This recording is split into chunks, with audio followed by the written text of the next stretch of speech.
Hello दोस्तों, स्वागत है एक बार फिर से आप सभी का आपके अपने प्यारे से YouTube channel Think with Ink में। दोस्तों, आज की इस वीडियो में हम लोग पढ़ने वाले हैं रिफ्रैक्शन थ्रू प्रिज्म, यानी कि प्रिज्म में रिफ्रैक्शन किस प्रकार से होता है। तो इसमें रिफ्रैक्शन समझने से पहले थोड़ा सा जान लेते हैं कि रिफ्रैक्शन क्या होता है, और आप सभी को पता भी होगा कि रिफ्रैक्शन क्या होता है।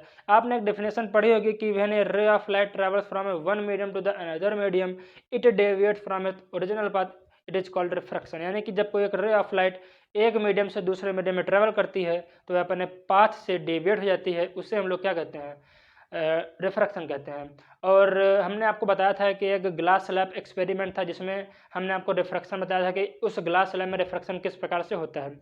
अगर आप सबको जानना है कि ग्लास स्लैब में रिफ्रैक्शन किस प्रकार से होता है तो आप हमारी पिछली वीडियो जाकर के देख सकते हैं। तो आज के इस वीडियो में हम लोग पढ़ने वाले हैं कि प्रिज्म में रिफ्रैक्शन किस प्रकार से होता है। तो इसको समझने से पहले हम लोग जान लेते हैं कि प्रिज्म क्या होता है। तो देखो, प्रिज्म क्या होता है, एक ग्लास का एक ट्रांसपेरेंट मीडियम होता है। एक ग्लास का क्या होता है, ट्रांसपेरेंट मीडियम होता है, जिसमें क्या होता है कि दो रेक्टेंगुलर सरफेसेज होती है, दो ट्रायंगुलर सरफेसेज होती हैं और तीन रेक्टेंगुलर सरफेसेज होती हैं।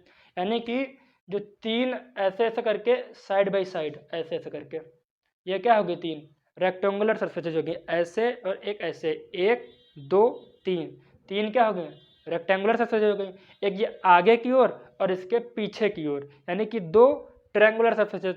और उसी हम ग्लास के इस ट्रांसपेरेंट मीडियम को क्या कहते हैं, प्रिज्म कहते हैं। तो आपको ये समझ में आ गया होगा कि प्रिज्म क्या होता है, यानी कि एक transparent medium of glass having two triangular surfaces and three rectangular surfaces, this is called prism.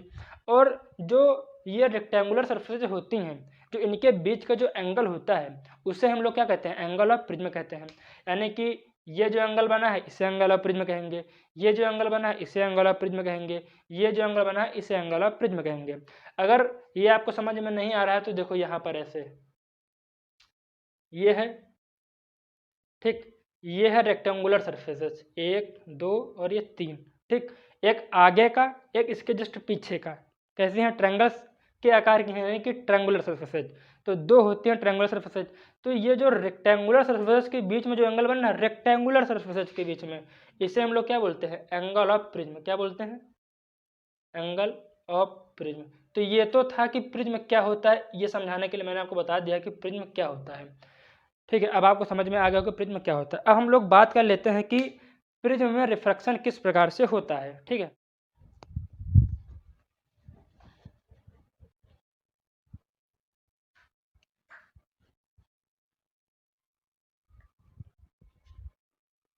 तो चलिए बात कर लेते हैं कि अब प्रिज्म में जो है रिफ्रैक्शन किस प्रकार से होता है।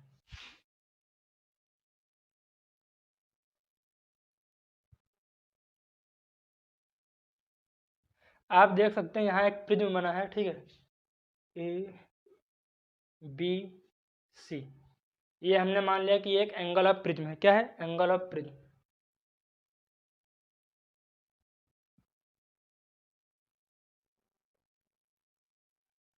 देखो, अब जो एक ये है ग्लास का ट्रांसपेरेंट मीडियम है। अब ग्लास का जो मीडियम होगा, ठीक है, वो होगा डेंसर मीडियम, यानी कि ये कैसा मीडियम है, यहाँ पर डेंसर मीडियम है।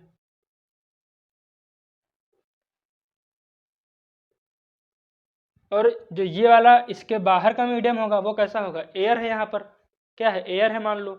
तो यहाँ पर कौन सा मीडियम बनेगा, रेयरर मीडियम बनेगा।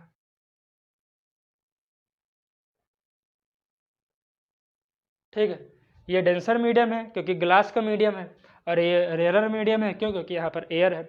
अब देखो, कोई भी मान लो एक मोनोक्रोमेटिक लाइट है जब हम इसमें इंसिडेंट कराएंगे, ठीक है, जैसे मान लो ये हमने यहाँ पर इंसिडेंट करा दी, ठीक है, ये कोई एक रे ऑफ लाइट हमने ऐसे इंसिडेंट करा दी, ये देखो। अब देखो, ये क्या है, प्रिज्म की ये पहली सरफेस है। कौन सरफेस है, पहली सरफेस है। अब रे जो है वो रेयरर मीडियम से कहाँ गई है, डेंसर मीडियम में गई है। अब जब डेंसर मीडियम में जाएगी तो हमने आपको रिफ्रैक्शन बताया था कि अपने पास से डेविएट हो जाएगी, और वही यहाँ पर होने वाला है।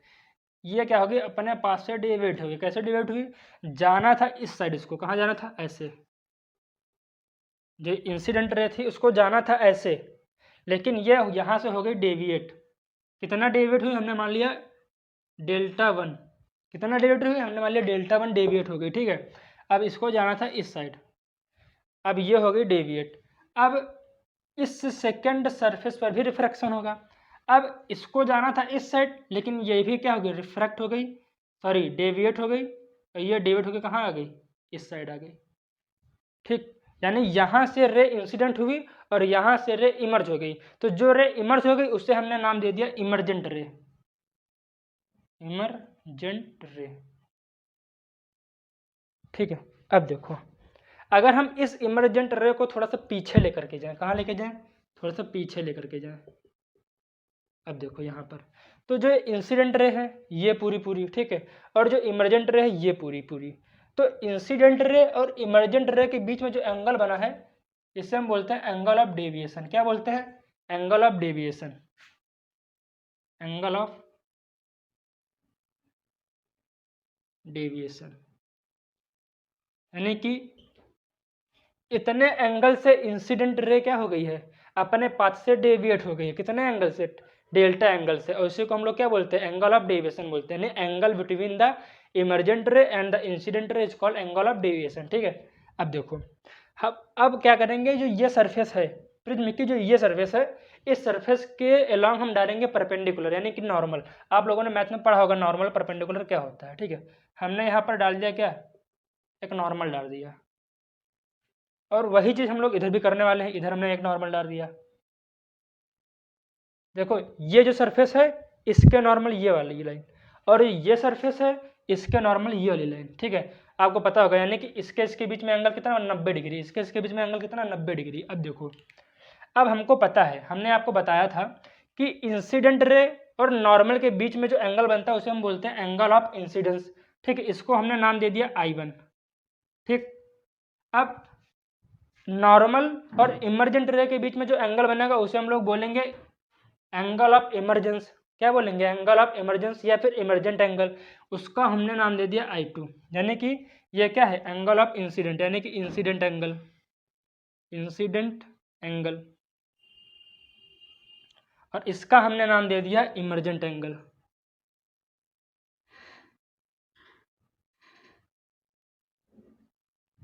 ठीक।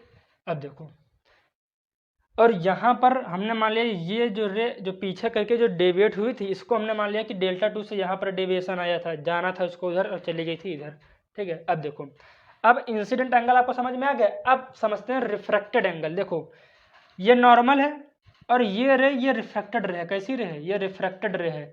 ये इंसिडेंट रे है, यहाँ से रे डेविएट हो गए, और ये है रिफ्रैक्टेड रे। रिफ्रैक्शन होने के बाद जो रे हमको मिले उसे हम रिफ्रैक्टेड रे बोलेंगे। तो जो ये नॉर्मल है, ये नॉर्मल और रिफ्रैक्टेड रे के बीच में जो एंगल बनेगा उससे हम लोग क्या बोलेंगे, एंगल ऑफ रिफ्रैक्शन बोलेंगे। अब देखो, वही चीज़ इधर भी होगी, ये बन गया एंगल ऑफ रिफ्रैक्शन इधर वाला, ठीक है, R2 वाला। तो इस प्रकार से क्या होता है, आपको समझ में आ गया होगा, इस प्रकार से प्रिज्म में रिफ्रैक्शन होता है। अब देखो देखो आपके सिलेबस में तो इसके कुछ मतलब फार्मूला निकल के आते हैं इससे, उसकी प्रूविंग नहीं है, लेकिन आपको कुछ फार्मूले डायरेक्ट याद कर लेने हैं, ठीक है। जो कि आपको मान लो अगर आप में सवाल पूछा जाए आपसे तो आप बता ले जाओगे, लेकिन पूछा नहीं जाएगा, वैसे आप याद कर लेना, ठीक है। तो जो एंगल ये है एंगल ऑफ प्रिज्म, ठीक है, ये क्या होता है, ये बराबर होता है R1 प्लस R2 के, ये वाला, ठीक है। ये वाला मतलब कि इस R1 और R2 को जोड़ दोगे, जो आएगा किसके बराबर हो जाएगा, इस एंगल के बराबर। मान लो ये मान लो कि 45 है और ये मान लो कि 50 है, तो ये एंगल कितना हो जाएगा, 95 का हो जाएगा। तो ऐसे हम लोग निकाल लेंगे, ठीक है। और मान के चलो अब ये वाला एंगल याद कर लो, एंगल ऑफ डेविएशन। ये क्या होता है, ये होता है I1 प्लस I2 माइनस के R1 प्लस R2, एक ये होता है। ये दोनों तुमको फार्मूले अच्छे से याद कर रहे हैं। आपको क्वेश्चन कैसे पूछेगा, इसमें ये दे देगा, ये देगा, कहेगा ये बताओ, ठीक है। ये दे देगा, ये दे देगा, ये दे देगा, कहेगा ये बताओ। अब देखो ये बताने का मतलब क्या है, हमको पता है कि R1 R2 किसके बराबर होता है, A के बराबर, तो एंगल ऑफ प्रिज्म निकाल लोगे, ठीक है। तो आपको ये इंपॉर्टेंट फार्मूले आपको याद करने पड़ेंगे, तो कोई भी जो इससे न्यूमेरिकल आएगा आपके सिलेबस में तो इजीली आप कर ले जाओगे, ठीक है। तो आपको अच्छे से समझ में आ गया होगा कि प्रिज्म में रिफ्रैक्शन किस प्रकार से होता है। तो अब हम जान लेते हैं कि जो ये एंगल ऑफ डेविएशन है ये डिपेंड किस पर करता है, तभी हम अच्छे समझ पाएंगे कि रियलिटी क्या है रिफ्रैक्शन की प्रिज्म में। ठीक है, तो एक मिनट यहीं पर हम बगल में आपको बता देते हैं, इसको हम हटा देते हैं। ठीक है, अब देखो यहाँ पर जो एंगल ऑफ डेविएशन है ये किस पर डिपेंड करता है। पहली चीज तो यह डिपेंड करता है एंगल ऑफ इंसिडेंट पर। किस पर? एंगल ऑफ इंसिडेंट पर।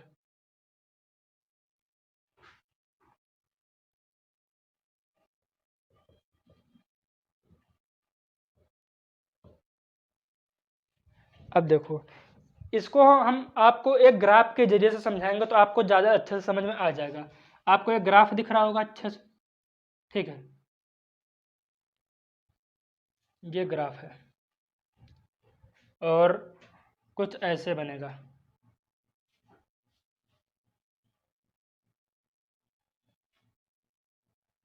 ये है डेविएशन वाला और ये है एंगल ऑफ इंसिडेंट वाला। अब देखो यहाँ पर जैसे जैसे क्या हुआ है कि एंगल ऑफ इंसिडेंट हम लोग बढ़ाते जा रहे हैं जैसे जैसे। ठीक है, यहाँ पर कुछ था थोड़ा और बढ़ाया, तो जैसे जैसे एंगल ऑफ इंसिडेंट बढ़ रहा है वैसे वैसे क्या हो रहा है, जो एंगल ऑफ डेविएशन है वो घट रहा है। ठीक है, जैसे जैसे एंगल ऑफ इंसिडेंट बढ़ रहा है वैसे वैसे एंगल ऑफ इंसिडेंट घट रहा है। कब? शुरुआत में। लेकिन जैसे ही एक स्पेसिफिक एंगल पर पहुंचा, क्या? इंसिडेंट एंगल, जैसे ही यहाँ पर मान लो कोई इंसिडेंट एंगल होगा तो वहाँ इस कंडीशन में सबसे मिनिमम क्या है? एंगल ऑफ डेविएशन है। यानी कि एंगल ऑफ डेविएशन यहाँ पर क्या सबसे मिनिमम है। कहाँ पर? एक स्पेसिफिक एंगल ऑफ इंसिडेंट पर एंगल ऑफ डेविएशन क्या होगा? सबसे मिनिमम होगा। यानी इससे नीचे तो एंगल ऑफ डेविएशन हो ही नहीं सकता, चाहे जो कर लो। किस इंसिडेंट एंगल पर? इस इंसिडेंट एंगल पर। लेकिन जैसे ही इसके आगे जाओगे तो ये और इसके नीचे नहीं आएगा, ये यहाँ से जो एंगल ऑफ डेविएशन है वापस बढ़ना चालू कर देगा। यानी कि एंगल ऑफ इंसिडेंट पर इस प्रकार से अपना एंगल ऑफ डेविएशन डिपेंड करता है। पहले क्या होगा, एंगल ऑफ इंसिडेंट हम बढ़ाते चले जाएंगे तो एंगल ऑफ डेविएशन घटता चला जाएगा। लेकिन जैसे वापस हम लोग क्या करेंगे कि एंगल ऑफ इंसिडेंट और बढ़ाएंगे तो एक मिनिमम वैल्यू अटैच कर लेगा, क्या? Angle of deviation. लेकिन उसके फिर नीचे नहीं जाएगा, फिर से वो बढ़ना चालू कर देगा। तो इस प्रकार से डिपेंड करता है एंगल ऑफ डेविएशन किस पे? एंगल ऑफ इंसिडेंट पर। तो आपको समझ में आ गया होगा। अब दूसरी चीज ये किस पर डिपेंड करता है? ये डिपेंड करता है प्रिज्म का या जो रिफ्रैक्टिव इंडेक्स होता है, ठीक है, उस पर डिपेंड करता है। जो रिफ्रैक्टिव इंडेक्स होता है जिसको हम म्यू से डिनोट करते हैं, ये साइन होता है रिफ्रैक्टिव इंडेक्स। ठीक है, जो एंगल ऑफ डेविएशन होता है वो रिफ्रैक्टिव इंडेक्स से डायरेक्टली प्रोपोर्शनल होता है। यानी कि जितना ज़्यादा इस प्रिज्म का रिफ्रैक्टिव इंडेक्स होगा उतना ही ज़्यादा एंगल ऑफ डेविएशन यहाँ पर बनेगा और जितना कम इस प्रिज्म का रिफ्रैक्टिव इंडेक्स होगा उतना ही कम एंगल ऑफ डेविएशन यहाँ पर बनेगा। जितना ज़्यादा ये उतना ज़्यादा ये एंगल बनेगा, जितना कम ये उतना कम ये एंगल बनेगा। तो आपको समझ में आ गया होगा कि प्रिज्म का जो एंगल ऑफ डेविएशन है वो इसके रिफ्रैक्टिव इंडेक्स पर किस प्रकार से डिपेंड करता है। तो तीसरे नंबर पर क्या आता है? तीसरे नंबर पर देख लो किस पर डिपेंड करता है एंगल ऑफ डेविएशन। तीसरे नंबर पर डिपेंड करेगा एंगल ऑफ प्रिज्म पर। किस पर? एंगल ऑफ प्रिज्म पर।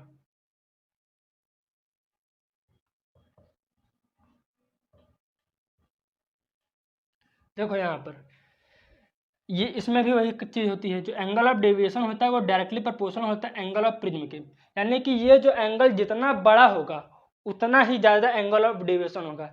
जितना ज़्यादा ये वाला एंगल उतना ज़्यादा ये वाला एंगल, जितना कम ये वाला एंगल उतना ही कम एंगल ऑफ डेविएशन। आया समझ में आपको कि किस प्रकार से एंगल ऑफ जो डेविएशन होता है एंगल ऑफ प्रिज्म पर डिपेंड करता है। ठीक है, अगला देखो किस पर है। एक लास्ट आता है, वो आता है तुम्हारा ये लैम्डा यानी कि वेवलेंथ, और एक वेलोसिटी ऑफ लाइट। देखो लैम्डा जिसको हम लोग वेवलेंथ बोलते हैं फिजिक्स की भाषा में, और वी मतलब कि वेलोसिटी ऑफ लाइट। अब देखो मान लो कि हम जैसे कि आपने पढ़ा होगा विबग्योर, वियोलेट, इंडिगो, ब्लू। ठीक है, नहीं पढ़ा तो हम इसकी अगली वीडियो में आपको पढ़ा देंगे।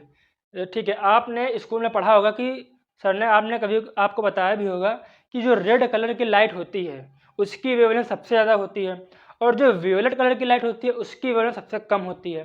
ठीक है, अब देखो डिपेंडेंसी क्या है। जो एंगल ऑफ डेविएशन होता है किसमें, इस प्रिज्म में जो बन रहा है वो जो है डिपेंड करता है किस पर, जो जिस वेवलेंथ की हम लाइट इसमें इंसिडेंट कराएंगे, जिस कलर की लाइट हम इसमें इंसिडेंट कराएंगे, रेड कलर की है, वाइट कलर की है, ब्लू कलर की है, वियोलेट कलर की है, तो उसकी वेवलेंथ पर ये इन्वर्सली डिपेंड करता है क्या, एंगल ऑफ डेविएशन। ठीक है, यानी कि अगर मान लो रेड कलर की लाइट को हमने यहाँ पर इंसिडेंट कराया, अब क्या होगा कि उसकी तो वेवलेंथ बहुत ज़्यादा होती है, तो उसकी वेवलेंथ बहुत ज़्यादा, तो सबको पता होगा कि इनवर्स की कंडीशन में क्या होता है, अगर ये चीज़ वैल्यू बहुत ज़्यादा तो ये वैल्यू बहुत कम, अगर ये वैल्यू बहुत कम तो ये वैल्यू बहुत ज़्यादा। यानी कि आपको समझ में आ गया होगा कि रेड कलर की जो लाइट होती है उसकी तो वेवलेंथ भैया बहुत ज़्यादा होती है, यानी कि उसमें डेविएशन क्या होगा, बहुत कम होगा। इसमें समझो, जैसे मान लो कि यहाँ पर जो हमने लाइट इंसिडेंट कराई है प्रिज्म पर, अगर मान लो ये रेड कलर की लाइट होती, किस कलर की, रेड कलर की, अगर ये रेड कलर की लाइट होती तो ये जो एंगल ऑफ डेविएशन है बहुत ही ज़्यादा कम बनता। अगर मान लो यही लाइट वियोलेट कलर की होती तो यहाँ पर एंगल ऑफ डेविएशन बहुत ज़्यादा बनता। देखो रेड कलर की जो वेवलेंथ होती है वो बहुत ज़्यादा होती है, बहुत ज़्यादा क्या होती है, एरो का मतलब है बहुत ज़्यादा, ठीक है, ऊपर की ओर एरो का मतलब। और वियोलेट, जो वियोलेट लाइट की जो वेवलेंथ होती है, वेवलेंथ यानी कि ये बहुत ही कम होती है, नीचे हमने एरो बना दिया यानी कि बहुत ही कम होती है। अब देखो रेड कलर की लाइट की वेवलेंथ क्या होती है, बहुत ज़्यादा होती है, तो ठीक है, अगर मान लो यहाँ रेड हो, रेड कलर की लाइट की वेवलेंथ क्या है, बहुत ज़्यादा होती है, तो ये सबसे कम होगा। ठीक है, सबसे कम।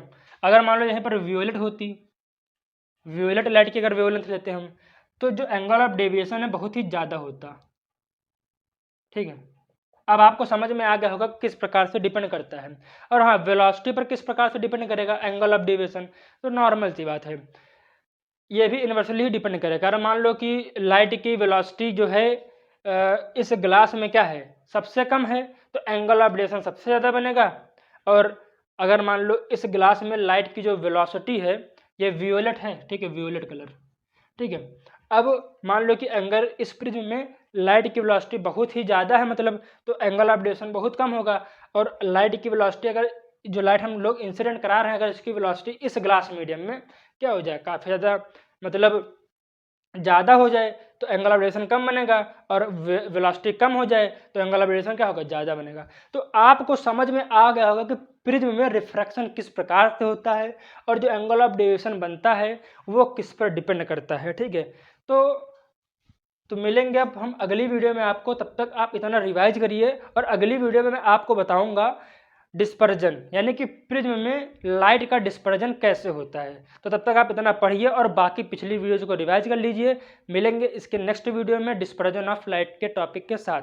तब तक के लिए जय हिंद, जय भारत।